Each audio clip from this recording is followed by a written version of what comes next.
자, 어제는 이재명 대통령 취임 후에 첫 법안으로 이른바 3대 특검법을 국무회에서 처리했습니다. 민주당에서도 특검 임명에 속도를 내고 있는데요. 잠깐 이야기 들어보겠습니다.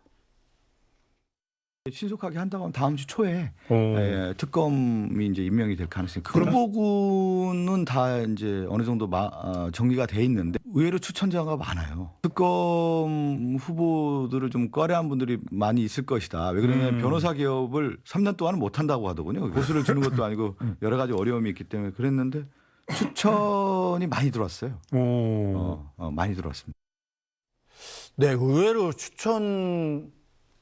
그러니까 본인이 하겠다는 분들도 꽤 있다는 얘기잖아요. 실제로 뭐 박성준 수석이 밝힌 것처럼 추천하는 사람도 많고 본인이 자원하는 사람도 많은 것으로 이해하고 있습니다. 과거부터 실질적으로 국민들께서 해야 된다, 진실을 밝혀야 된다라고 하는 열망들이 굉장히 높은 특검 아니겠습니까?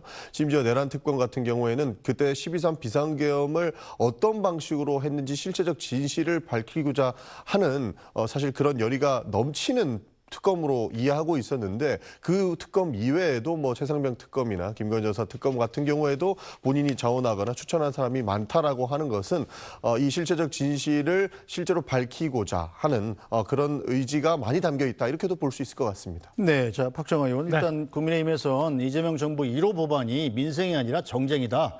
왜 이런 정쟁을 1호 법안으로 통과시키느냐? 뭐 이런 비판들을 하고 있는 중이더군요.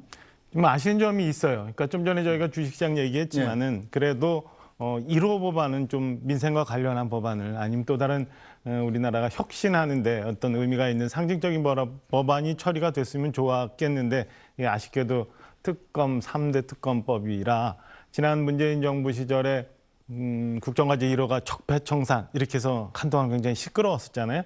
그런 점들을 좀 반추해봤으면 하는 아쉬움이 있습니다. 그리고 이 특검이 사실은 그 내란과 관련한 부분은 지금 수사 조사가 이제 진행 중인 거고 조사도 좀 진행 중인 부분이라 그냥 놔뒀어도 되는 것 아닌가라는 아쉬움. 그다음에 그 안에 보면 저희 당이 그 대선 이전부터 계속 얘기했습니다마는 독소 조항이 좀 몇 개 있잖아요. 그러니까 특검의 임명과 추천을 완전히 국민의힘은 제외하고 이렇게 법안이 구성이 되어 있었기 때문에 이런 것들을 좀 조정하고 시기도 좀 조정했으면 좀 좋았겠다라는 아쉬움이 있습니다. 네, 자 정화순 논설위원. 그런데 또 홍준표 전 대구시장이 또 한마디 했습니다. 자, 저희가 뭐 화면으로 준비하진 않았는데 이재명 정권이 특검 끝나면 정당 해산 절차에 들어갈 걸로 보이니 각자 도생할 준비들이나 하거라. 이렇게 과거 국민의힘 의원들을 상대로 하는 얘기 같아요. 실제로 이 특검이 끝나면 정당 해산 절차에 들어갈 가능성도 있는 건가요? 가능성은 이제 이거 하나겠죠. 네. 내란 특검에서 국민의힘 어떤 당 지도부가 아주 중대한 내란 동조 행위를 했다거나 아니면 그 이전의 내란 모의에 아주 깊숙하게 개입이 돼 있다거나 그리고 그게 당 지도부 차원에서 이미 이제 이 부분들이 다 알고 집단적으로 이루어졌거나 뭐 이런 부분이 있다면 그걸 이제 이 위헌 정당 해산 심판 내란 정당으로 해서 그걸 청구를 할 수가 있거든요, 정부에서. 근데 글쎄요, 제1야당을 위헌 정당으로 규정을 하고 해산 심판을 청구하는 거는 대단한 정치적 부담을 져야 하는 일이잖아요. 그리고 그게 지금 이제 출범한 지 얼마 안 돼. 근데 뭐 어차피 이제 뭐 내란 특검이 진행되면서 생기는 가능성일 테니까. 그럼 이거를 내년 지방선거를 앞두고 청구를 함으로써 받을 수밖에 없는 그런 정치적 부담을 이재명 정부가 질 것인가. 이 부분에서는 상당히 회의적인 생각이고요. 그리고 이 2014년에 한번 경험이 있죠. 위헌정당 해산 심판 청구를 해서 정말 해산이 된 게 예전 통합진보당 기억하실 겁니다. 그렇죠. 예. 그것도 사실은 상당한 그 후폭풍들이 있었거든요. 근데 지금 어쨌든 제1야당이고 그다음에 대선 선거를 보니까 벌써 아직도 이 전국 지도구를 보면 오른쪽을 이렇게 뻘겋게 칠하고 있는 당인데 이거를 과연 위헌정당으로 해가지고 이재명 정부가 해산 청구를 헌법재판소에 할 것인가? 라는 거 하나. 그다음에 그러면은 헌법재판관 중에 6명이 그걸 인용을 해야 될 텐데 과연 할 것인가? 두 번째. 뭐 이런 것 보면 사실 실현 가능성은 굉장히 희박하지 않나 싶어요. 다만 홍준표 전 시장의 입장에서는 어떤 정말 보수의 새판을 짜기 위한 어떤 이 자신의 희망이 좀 섞인 그런 관측이 아닐까 싶습니다. 네, 자 그런데 홍준표 전 대구시장의 이런 경고랄까요, 예언이랄까요, 이런 것들이 그냥 단순한 얘기로 느껴지지 않는 게, 자 박홍근 의원 등 이 민주당 의원 17명이 발의를 해서 정당법 개정안을 발의를 했어요. 그 내용을 보면 이 정당에서 그러니까 뭐 탄핵당한 대통령이 있을 경우에 정당 예산을 직체 없이 청구해야 된다, 이런 내용입니다. 자, 이 발의와 홍준표 대구시장의 예상과 어떤 연관이 있다고 보십니까? 크게 연관은 짓기는 어렵습니다. 그러니까 박홍근 전 원내대표가 현재 상황에서 발의한 게 아니고 과거에 한번 발의했던 내용이거든요. 네.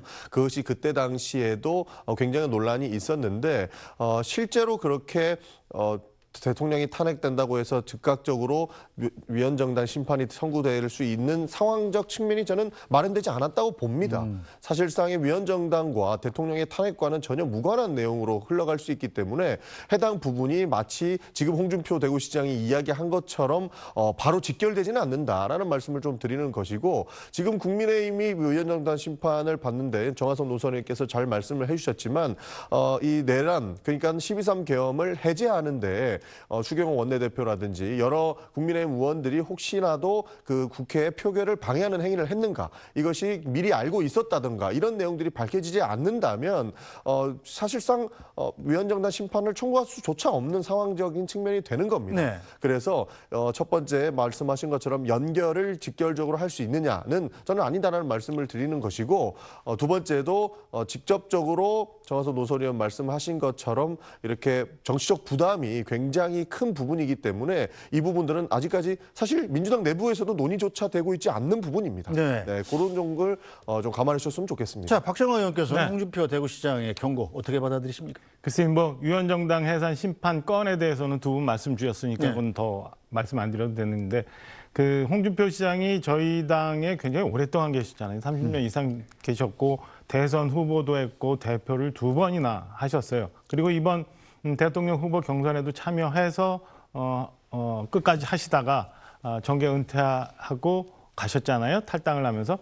굳이 저런 말씀들을 계속해야 되는지 하는 생각이 좀 듭니다. 과연 어떤 목적으로 저런 말씀들을 하시는지 잘 모르겠는데, 이제는 그래도 나라의 그동안 원로로서, 그다음에 국민의힘 계열의 정당에 오래 사랑을 받으면서 있었던 정치인으로서 국민들의 기억에 남는 게 좋지 않을까. 저는 그동안에 있었던 약간 서운한 감정을 가지고 당에 좀 좋지 않은 소리들을 자꾸 하시는 것 같아서 안타까워 보입니다. 알겠습니다.